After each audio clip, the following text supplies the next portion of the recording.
Witam serdecznie i pozdrowiam z jednego z wiłozów we Sławkach, Kłelsomojnina i ryczo zapraszam na następny webinarium.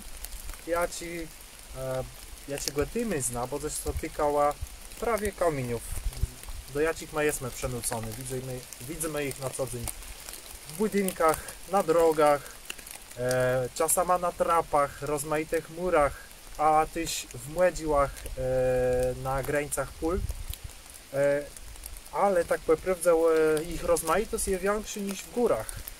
Rozmaitość tych skał i one prawie nam mogą powiedzieć o zaczątkach ziemi, o zaczątkach dzieju ziemi, gdzie są kształtowały kontynenty i pierwsze góry są formowały.